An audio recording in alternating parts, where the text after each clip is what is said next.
What if I told you that one of the toughest, simplest dual sport bikes on the planet is still alive, still rugged, and still ready to roll in 2026 with just enough modern tweaks to make it more usable than ever? Stick around because at the end I'll share one surprise upgrade idea that would make the XR650L not just legendary, but future-proof.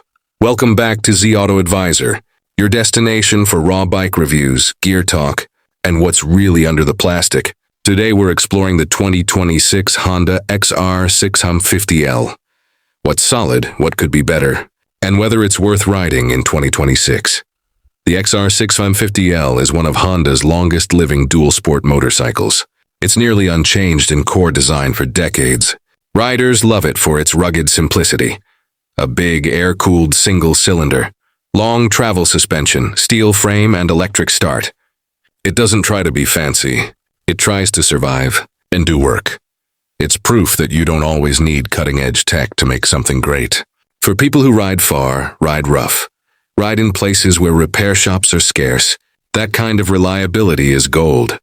From official Honda spec sheets, 2024-2025, and other reliable sources, here are what the current XR650L offers.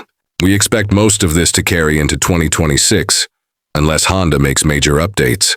Engine 644cc, air-cooled dry-sump single-cylinder 4-stroke power induction, 42.5 mi, diaphragm type CV carburetor transmission 5-speed manual. Freewet, O-ring chain final drive suspension, front 43 mm. Showa cartridge fork with AV 11.6 in travel suspension, rear. Pro Link Showa single shock 11 in travel. Wheels, tires. 21-inch front, 18-inch rear spoked wheels. Front tire 3.021, rear 4.60. 18 seat height 37.0 in, 940 MAPRO. Fuel capacity 2.8 gallons. Nistig 11L. Curbed or wet weight 346 lb, 157-160 kg, with fluids and full tank ground clearance. 13.0 in, 330 meters. So that's the baseline. High, rugged, capable, but also demanding due to seat height, weight, and older carburation. Given the spec above, what are areas where a 2026 XR650L might evolve to stay more relevant and comfortable for more riders? These are not confirmed changes, but reasonable expectations and desires from the community. The carburetor setup is simple, but shows age. Many riders expect or want fuel injection for smoother starts, better cold weather performance, and compliance with stricter emissions laws. Maybe basic LED lighting, if not already in all markets. Possibly ride modes, off-road Kurna street, or traction control for added safety. Better instrument cluster, digital or mixed with fuel gauge, trip meters, etc. to make long rides easier. Stock suspension is good but somewhat soft, especially under load. More adjustability, preload for rear, damping for front could help. Slight seat design improvements, more comfort for long rides or two-up. Keeping weight manageable, possibly lighter components or simpler bodywork. Tank shape, handlebar position, and foot peg placement that help riders control the bike when standing, which is common off-road, and lower seat height or options for shorter riders. Factory options for skid plate. Better lighting, auxiliary, better protection, handguards, luggage mounting points, maybe optional larger fuel tank for extra range.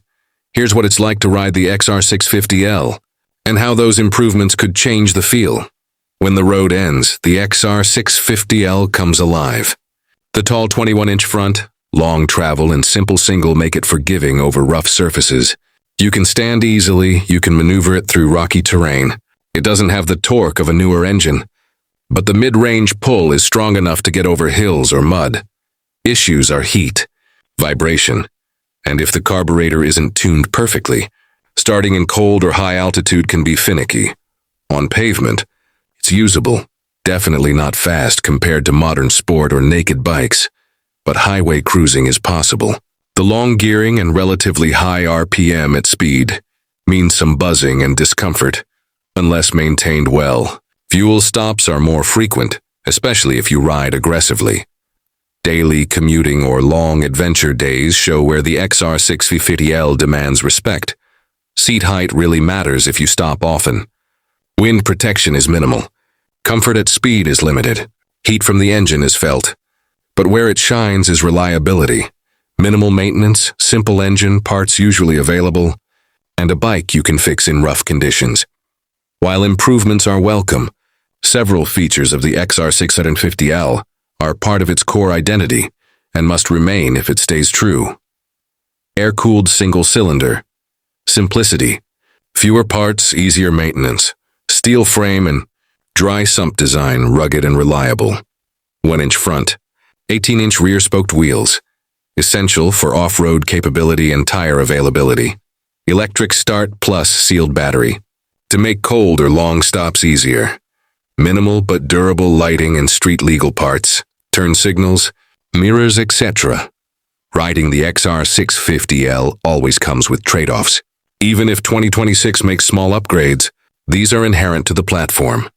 Massive seat height, 940 mm, and weight, 157 to 160 kg, make low-speed maneuvering, technical off-road, and stops difficult for shorter riders.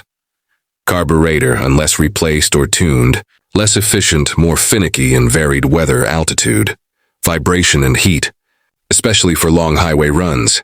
Fuel economy is moderate, and the fuel tank isn't huge, so range is limited. Lack of modern rider aids unless added. No standard traction control, ABS off-road mode, etc.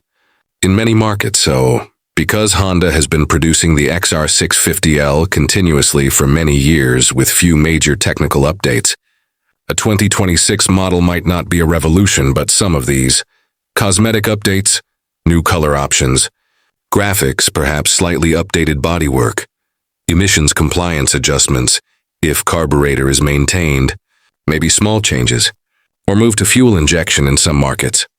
Slight improvements in ergonomics, seat design, grips, etc. Better lighting or small electrics. Improvements. Possible accessory packs are better. Availability of aftermarket parts. Here's the surprise feature. Idea that could transform the XR650L for 26 modular fuel injection, dual fuel. Imagine if Honda offered a version of the XR650L with optional fuel injection, allowing classic carburetor simplicity, but giving owners a path to upgrade to fuel injection. Or even a dual fuel mapping that could run on lower grade fuel without stalling, adjust automatically for altitude, etc. This would address one of the biggest complaints, cold starts, altitude performance, emissions, while preserving most of the old model's simplicity and repair-friendly nature. As of 2025, the XR650L's MSRP in the US is $6,999 plus destination fees. It's positioned as a premium dual sport because of its displacement, toughness, and Honda's heritage. For 2026, unless major upgrades are added, price is likely to stay in that neighborhood, with small increases for inflation. Where it's especially valuable, truly to AC's remote riders who care more about durability than speed. Riders who want a dual sport that truly goes off-road but remains street, legal. Adventure or overlanding riders who don't mind the simplicity, want fewer things to break. At Z Auto Advisor, we believe the XR650L remains one of the purest dual sports you can own. If your priority is reliability, simplicity, off-road toughness, and you accept the trade-offs, it's still very much worth it. If Honda adds even moderate improvements, fuel injection, slightly better lighting, more comfort touches, the 2026 XR650L could appeal to more riders without sacrificing what has always made it great. For many riders, nothing shiny or tech-heavy replaces a motorcycle that just works when things are rough. If you found this deep dive into the 2026 Honda XR650L useful, please like, share with your adventure riding friends, and subscribe to Z Auto Advisor so you don't miss my upcoming reviews, spec rumors, and dream bike discussions.